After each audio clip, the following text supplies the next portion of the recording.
Hello everyone, welcome to another video. Today we are talking about Jekyll and Hyde, and with you is Mr. Everything English. I want to run through maybe 3 or 4 quotes looking at the character of Edward Hyde in Jekyll and Hyde. Let's start with this quote from the beginning of Jekyll and Hyde. It reads, "The other snarled aloud into a savage laugh, and the next moment, with extraordinary quickness, he had unlocked the front door and disappeared into the house."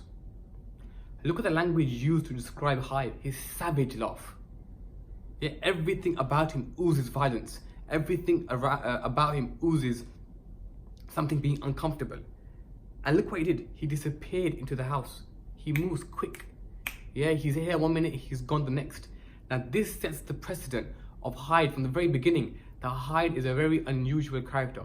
Hyde is a character that we can't rely upon. Hyde is a character that we can't really trust. And let's carry on.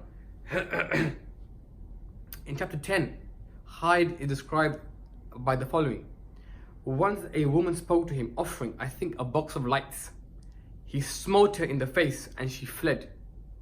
Hyde is violent even towards people who are absolutely civil, people who don't deserve it. Now the 2 quotes that I've started with are very bizarre quotes because they're not your most obvious quotes. But those are quotes that you want to use. You want quotes that are not so obvious, yet easy to learn. That last quote shows how Hyde attacks somebody who is absolutely civil, who doesn't deserve to be attacked. Now, I want to focus now on a bit of a timeline when it comes to the character of Hyde.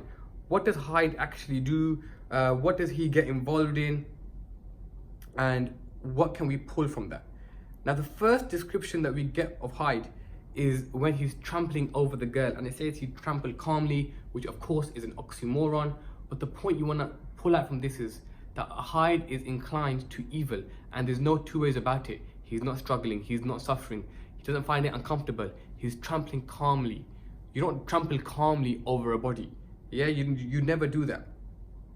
Now, after he tramples over the child's body, we then see the reaction of all the other characters when it comes to Hyde. All the other characters go crazy. The women, they start screaming, they start shouting. You've got the men who are getting very, very raged, very, very angry. Enfield speaks about how he collared him. He grabbed him by the collar and he dragged him. So Hyde brings out all the bad characters, bad qualities of these people in society. Now, I could talk about Hyde all day and how evil he is and how terrible he is. But let's flip it for a second. Could you argue that Hyde is a product of society? When Hyde tramples over the girl, who is this girl? This girl is weak. This girl is a girl. This girl is somebody who's powerless in this patriarchal society, dominated by wealth and man. This girl was going to get trampled over by society anyway. Hyde shows us this, if Hyde represents society. Now, then Hyde attacks who? He attacks Sir Danvers Carew. Sir Danvers Carew is an MP. He's the man in charge, he's powerful, he's the person who you'd expect to be taking care of this little girl. But he fails in his role. And because he fails in his role, girls like her are suffering. So, could you argue that Hyde, in trampling over the girl, shows the problems in society, and then in killing Sir Danvers Carew, he shows who is to blame?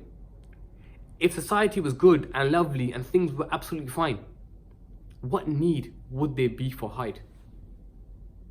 Now, whether you put it down to society or even religion, because some argue that Hyde was created because religion suppressed man. Religion forced man to not be creative. You couldn't be free.